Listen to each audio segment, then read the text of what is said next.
the innocent. Fatima, best of all king-size cigarettes, brings you Dragnet.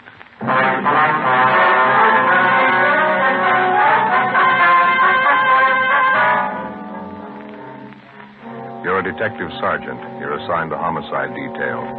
A 30-year-old woman is missing. 3 months pass before her disappearance is reported. There's not a trace of the woman. No lead to her whereabouts. Your job? Find her. In Fatima, the difference is quality. That's right. Fatimas are different. They taste better. Yet king-size Fatima costs no more than the cigarette you're now smoking. And because of its quality, more smokers are now insisting on Fatima than ever before. You see, Fatima contains the finest domestic and Turkish tobaccos superbly blended. And Fatima is extra mild, with a much different, much better flavor and aroma. So compare Fatima yourself today. You'll find Fatima gives you all the advantages of extra length, plus Fatima quality, which no other king-size cigarette has. Remember, the cost of Fatima is the same as the cigarette you're now smoking. But in Fatima, the difference is quality. Next time, buy Fatima. Best of all, king-size cigarettes.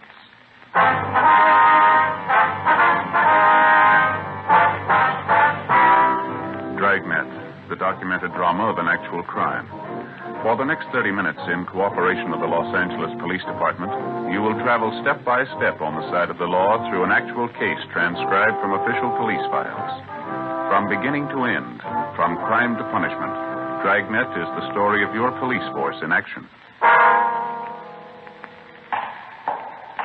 It was Monday, June 9th. It was warm in Los Angeles. We were working the day watch out of homicide detail. My partner's Ben Romero. The boss is Thad Brown, chief of detectives. My name's Friday. I was on the way back from the stats office, and it was 10:18 a.m. when I got to room 42. Homicide. Hiya, Joe. Been waiting for you. Hi. Ma'am, I'd like to have you meet my partner, Sergeant Friday. Joe, this is Miss Daly, Ruth Daly. How do you do? How are you? Miss Daly came in to file a missing report on her sister, Joe. She already talked to missing persons, and they sent her in to see us. Oh, have a chair, ma'am. Thank you. So what's it all about, miss?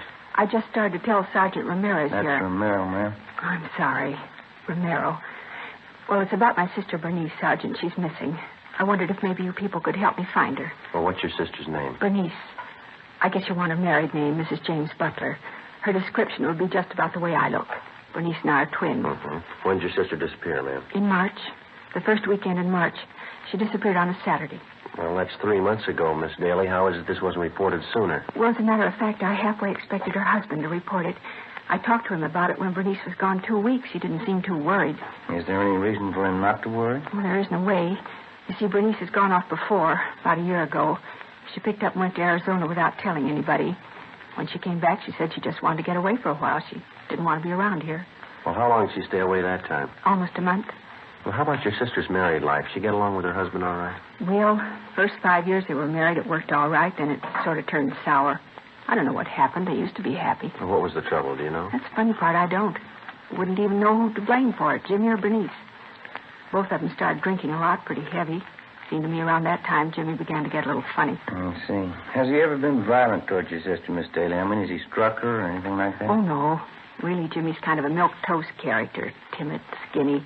Most of the time afraid to say boo. Yesterday I went over to the house to visit Jimmy. I tried to make conversation. He just sat in his chair reading a book. Every time I'd mention Bernice, he'd kind of look up and growl at me. Mm-hmm. I got sick of it. I put on my coat and started for the door. He followed me. Mm-hmm. Did he say anything at all? Yes. When I opened the door, I turned around to say goodbye. Yeah? He had this real horrible look on his face. He said it right out loud, plain as day. What's that? He said, "You'd be surprised if I killed her, wouldn't you? You'd be surprised." 10:40 a.m. We finished taking a complete statement from Ruth Daly regarding the disappearance of her married sister, Bernice Butler. Before she left, we got the business address of her brother-in-law. A broadcast and a missing bulletin was gotten out, and then Ben and I drove across town to have a talk with the husband of the missing woman, James Butler. We located him at work in a job printing shop on South Vermont, where he was employed as a journeyman printer. He was in his early 30s, thin, blonde hair, light complexion, about 5'7", 125 pounds. He wore a pair of rimless glasses. Ben and I introduced ourselves and began to interview him. He was close-mouthed and not too cooperative. He seemed to resent every question we asked him. While we talked, he worked over a paper-cutting machine. You'll have to admit it's a little out of the ordinary, Mr. Butler. Your wife's missing 3 months, and you acting like she's been gone 3 hours. Did you hear me, Butler? I heard you. Well, what about it? Just a minute.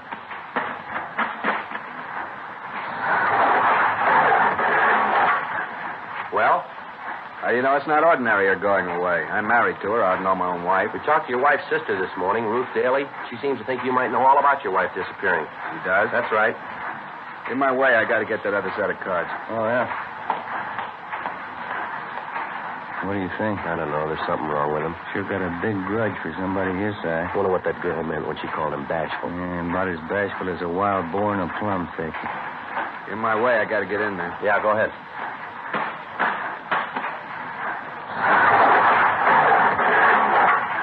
I haven't got any spare time to talk. I have to get this order out. It'll only take a few minutes if you'll be good enough to cooperate. I haven't got the time, that's all. It's almost your lunch hour, isn't it? Suppose we can talk then? Got no time then either. Why don't you talk to Ruth? She seems to know. Now, listen, that's about enough of this, mister. We ask you civil questions, we expect civil answers. If you think this isn't important, change your mind. Your wife's been gone for 3 months. Nobody's seen or heard from her, and it's our job to check it. Now, you can talk to us here or downtown. You take your pick. Have to finish up this batch first. We can talk out in the alley and back. I want everybody knowing my business. That's fine with us. You do what you have to do. We'll wait for you. Sure is aching for an argument, huh? Yeah, I wonder what his big trouble is. Maybe a hangover. Looks a little used up. Yeah, it could be. If he had something to do with his wife's disappearing, you'd think he'd try to cover the way he's acting. He doesn't seem to care what we think. Well, let's see what kind of a story he's got. Okay, it's this way, out back. Well, go ahead. Yeah, what's the big deal? You ever been arrested, Butler? No. Almost a couple of times. They couldn't get me. What kind of trouble were you in? They said they didn't get me. I'm not going to put myself in hot water. We'd like to find out how your wife was before she disappeared. Do you know of any reason why she'd go off the way she did? Any reason why she'd stay away 3 months without any word? No, I don't know any reason. Well, how about your relatives, your friends? You checked to see if she might be with one of them? They'd call if she was. You never checked with them? No. Think Ruth did. You have any big arguments with your wife, Butler? Around the time she disappeared, I mean? We had them all the time. She bothered me. She was too fresh. I beat it out of her. That's so. You got to. Give him a little freedom. You think he can take over. Nag him, tell you what to do, what not to do. Sick of it. We'd like a straight answer here, Butler. Did you want your wife out of the way? What do you mean by that? I mean, do you know why she's missing? Could be a lot of reasons. Might know one. Did you kill your wife, Butler? It'd be silly to tell you that, wouldn't it? Yeah. Did you kill her? Only one way I'll say yes to that. Yeah? When you prove it. Well, it wasn't easy to understand. From the way it started, our interview with James Butler would get us nothing. We had no evidence against him, nothing to indicate definitely that his wife had met foul play, nothing but a suspicious remark he was supposed to have made to his sister-in-law, Ruth Daly. But once we'd left the print shop and got out in the back alley where he couldn't be overheard, he was full of information. Besides telling us that he'd beat his wife, Butler also admitted that he'd threatened her life on several occasions, twice in the presence of friends. He seemed to take some kind of a peculiar pride in admitting how violent he'd been with his wife. Ben and I took him downtown, questioned him further, and listened to him talk.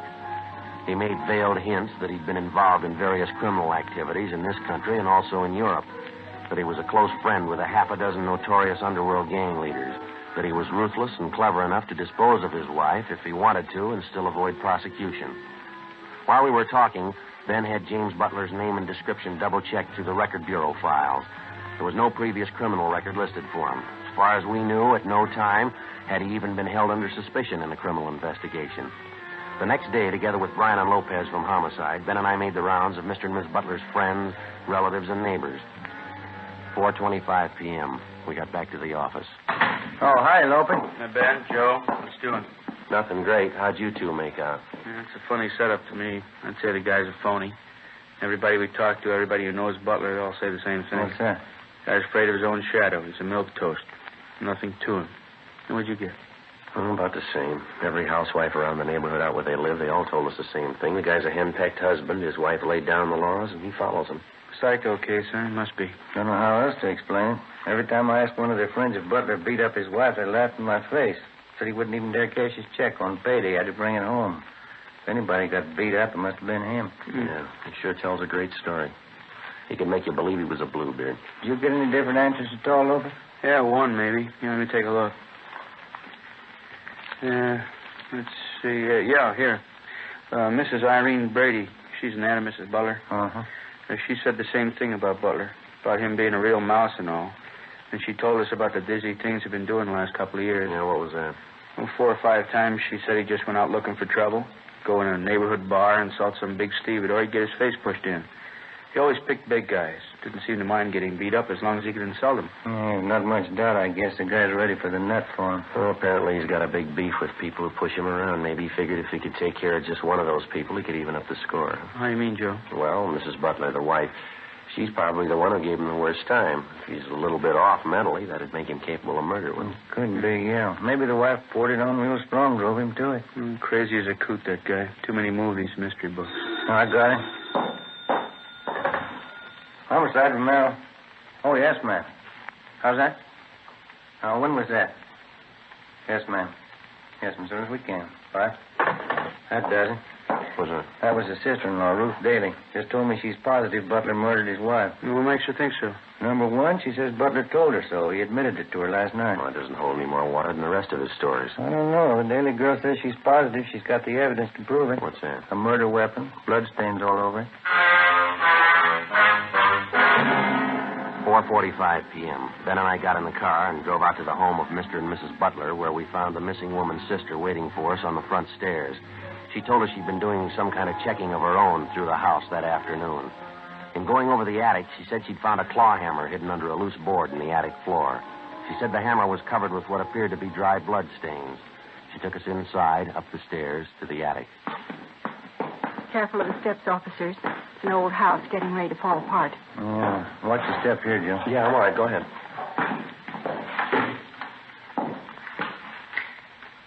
Light's good and bright. That's how I happen to see the loose boards over here. Mm-hmm. Did you pick up the hammer, Miss Daly? No. I started to, but then I remembered about fingerprints and things. Just where I found it. Didn't touch it. Hey, you want a pencil, Joe? Maybe you can get it in the claw there. No, I think we can see it right where it is. Let's see. Could be, huh? Bloodstain? Well, it sure looks like it. On the handle here, all over the head of the hammer. I knew it. I knew there was something wrong the day she disappeared. Hey, look at this, Joe. I just noticed. These stains on the floor. Whole trail of them, see? Lead right for the door. We better get the crime lab on it and have Lee Jones run the benzidine test on him. What time does he usually get home from work, Miss Daly, your brother-in-law? About 6 o'clock. Don't know about today, though. How do you mean? Does he work late on Tuesdays? No, but I wanted to make sure he wouldn't be home when I came over today. I called the print shop where he works. He's not there. Called again this afternoon. Jimmy hasn't been seen since last night. Is he in the habit of skipping work? No, he never does. I called every one of his friends I know of. Bernice's friends, too. I called them. The places he hangs around, nobody's seen him. Not since last night, since you talked to him. And you got no idea where he might be? No. Just like Bernice. He disappeared.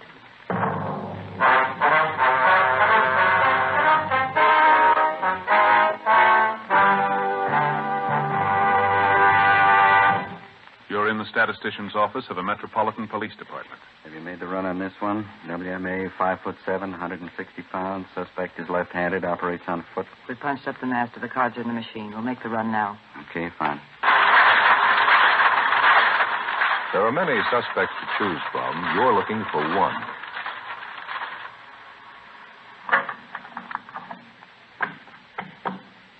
Thank you. Yeah. This is the one we want. When you have a choice to make, you want to be sure. And you can be sure of Fatima quality. That's why we ask you to compare Fatima with any other king-size cigarette. Side by side, Fatimas are the same in length and circumference. 85 millimeters long, 1 1/64 inches around. And Fatima filters the smoke exactly the same long distance as other king-size cigarettes. But in Fatima, the difference is quality. Fatima gives you extra mildness, a much different, much better flavor and aroma. Remember, Fatima gives long cigarette smokers all the advantages of extra length, plus Fatima quality, which no other king-size cigarette has. Next time, insist on the best. Buy Fatima. Best of all king-size cigarettes.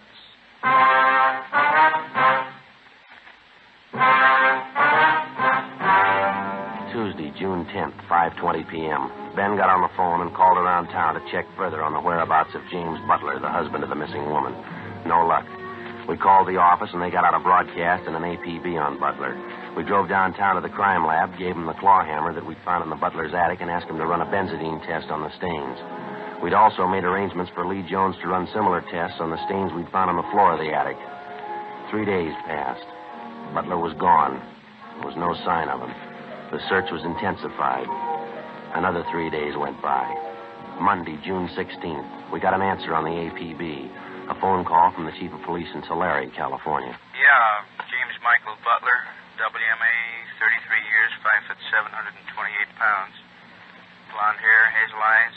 Hey, you got a North Hancock Street address down there, that right? Yeah, that sounds like the man we're looking for. He's a real weird one, Friday. Caused a little trouble at one of the taverns up here last night. Kept picking fights with the biggest truck drivers he could find. We locked him up after his third fight. He had her jailed in an uproar all night. Wild one. What'd he do? Well, shouting all over the place. Couldn't do anything with him. Uh-huh. Keeps telling everybody how smart he is. Yeah? Says he killed his wife, but nobody's ever going to find out. James Butler was returned to Los Angeles, where he underwent further interrogation in addition to a psychiatric test. The test showed that he was definitely abnormal, but he was still judged mentally competent.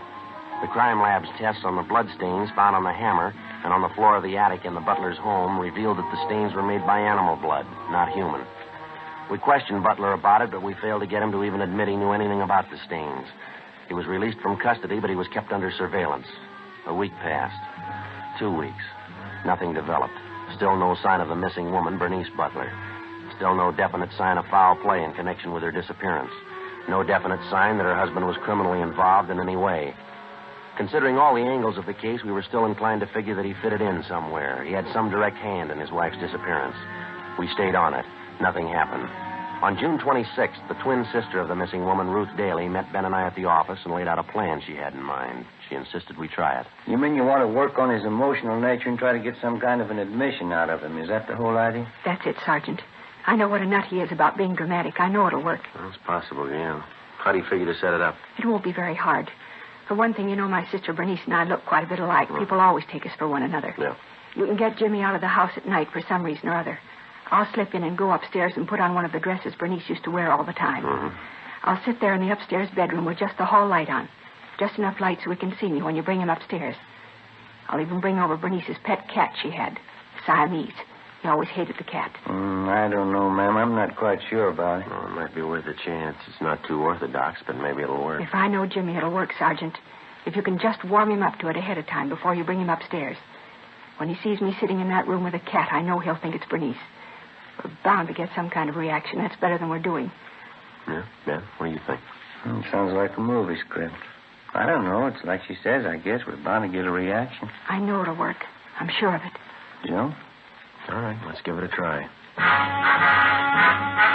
The following night, a few minutes before 8 o'clock, Ben and I got James Butler away from his house on the pretext of taking him downtown for further interrogation. We delayed long enough to make sure that Ruth Daly, the sister of the missing woman, had plenty of time to get into the house, change her clothes, and take her place in the upstairs room with her sister's pet Siamese cat. Then we started back for the house. We'd made arrangements to have Brian and Lopez from Homicide standing by, concealed in the immediate vicinity of the house in case they were needed. 11:05 p.m. While we drove him back toward his home, Butler was talkative, but not too relaxed. It was the same line we'd heard before, how tough he could be when he wanted to, the same hints that he was an undiscovered killer, one of the more talented professionals in the deadly circles of the underworld. I came from Illinois originally, Cicero. You guys know how it is back there. You have to stay right up on your toes. Yeah. How long you been out here now, Butler? You expect me to tell you that? I'm wise the way you guys work. You're not going to get me on questions like that one. I understand you do quite a bit of reading, Jim. You come across anything good lately? Nah, nothing lately. All the good books, they've already been written.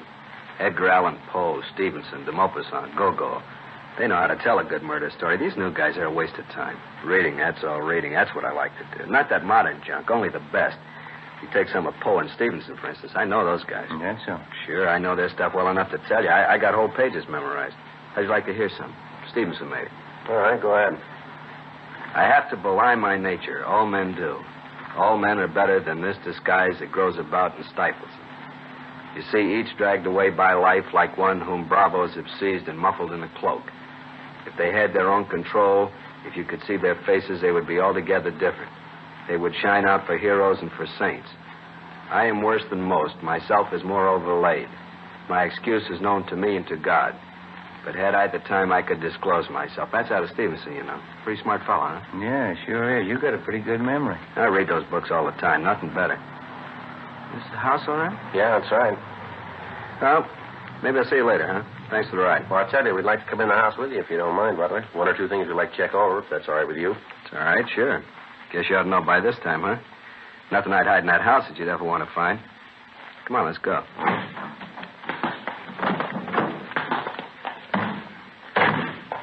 Sure dark out, isn't it? A little bit chilly. Yeah. What do you want to check over in the house? Always one or two things. Just routine, Jim. We won't keep you long. Guess I ought to be a little burned at you cops by now, huh?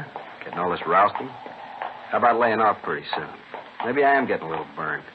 If you can prove something on old Jimmy Butler, prove it. If you can't do it, let him alone. Mm-hmm. We're just tying up a few loose ends here, Jim. There's nothing to get excited about. What's the matter? Did you get your front door key? I got it. My business, you learn not to forget anything. Can't afford to forget.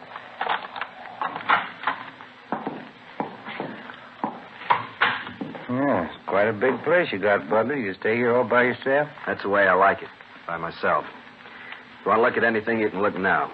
When you're through, I got some bourbon in the cellar. I keep a big booze cellar, you know. All first-rate stuff. What's the matter? Oh, nothing, Jim. Thought I heard a cat someplace, did you? No cats in this house. What do you mean you heard a cat? I hate the lousy things. I wouldn't have one. Didn't you tell us once your wife had a cat? I think it was you. You didn't like it much, did you? Killed the lousy thing. Got an axe and killed it. Dumb wife of mine used to drive me crazy with it. Cat hair all over the place. You know how it is. Got an axe and killed it. Mm-hmm. Yeah. There it is. I thought I heard it. Guess you got another one, huh, Butler? We'll get rid of that thing. I'll find him and get rid of him right now. Upstairs. I suppose the house makes you think of your wife quite a bit, doesn't it, Jim? What? Well, I mean, you spent so much time in it together, you and Bernice. It's got quite a few memories for you, I guess, huh? Find that thing if it takes all night. I'll get the axe and I'll find the thing. It's up here, all right. Maybe down the hall there. Bernice's room. She had the cat. What's it doing here? There's no reason for it. Could have wandered back in. Can't we get more light in this hallway? I can't see anything. Cat could be anywhere. What's it doing here alone? The cat was always with Bernice, never left her. Oh, sounds to me like it's just around here, maybe through that door there. You think? It's Bernice's room. I killed the lousy cat. He couldn't be in there. Oh, might be it's just a cat out in the streets now, in the side alley, maybe, huh? Mm-hmm. Probably not even in the house. Take a look in the room here.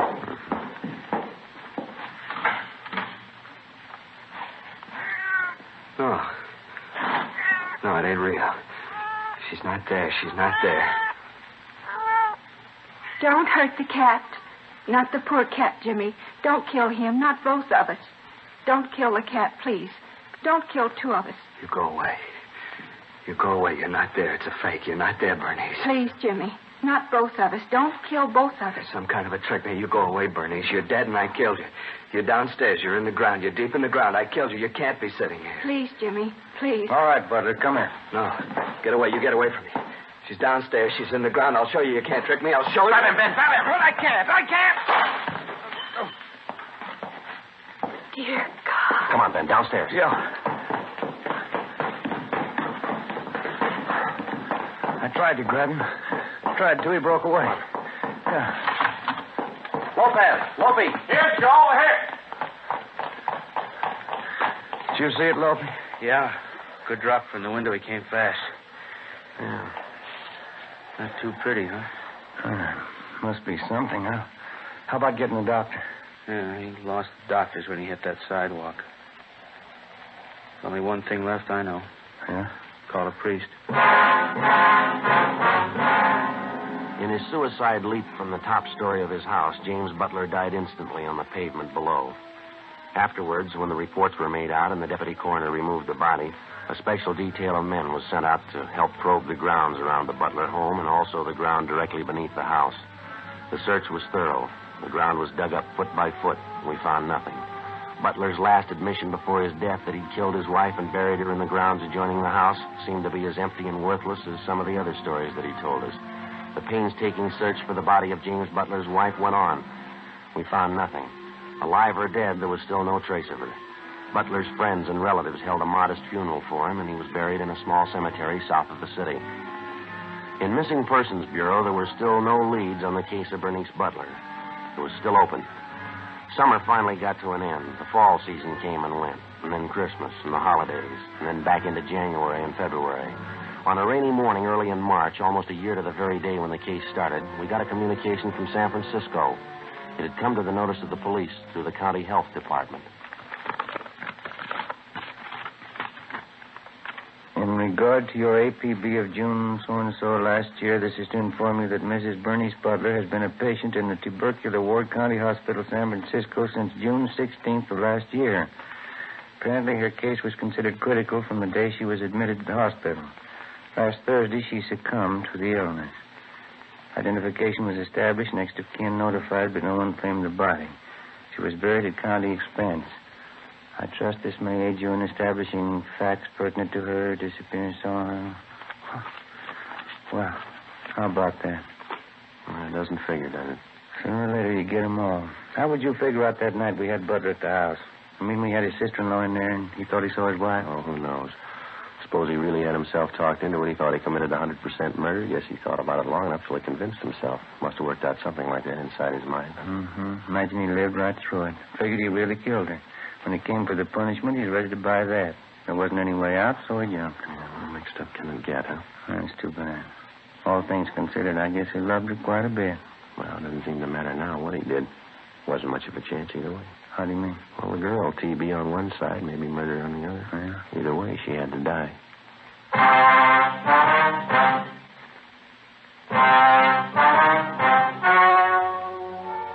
The story you have just heard was true. Only the names were changed to protect the innocent. On March 9th, the meeting was held in the office of Captain of Homicide, Police Department, City and County of Los Angeles, State of California. In a moment, the results of that meeting. And now here is our star, Jack Webb. Thank you. Friends, we've spent about 2 of the past 30 minutes telling you why so many smokers coast to coast have switched to king-size Fatima. And they really have.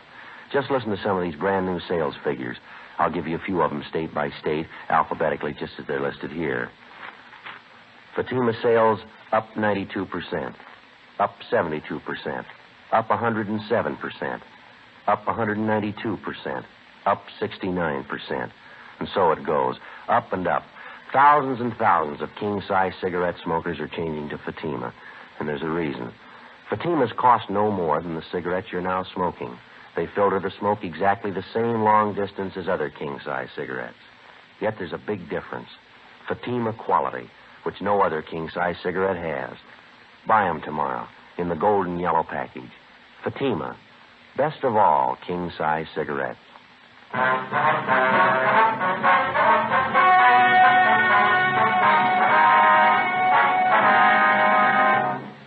After locating Mrs. Bernice Butler in the tubercular ward in San Francisco County Hospital, final disposition was made of her case. Her late husband, James Butler, was cleared of any connection with her disappearance. You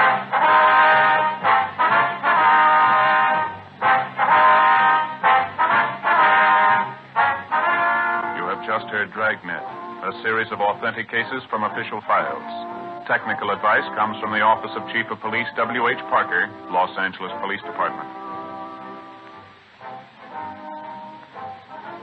Fatima, best of all king-size cigarettes, has brought you Dragnet, transcribed from Los Angeles.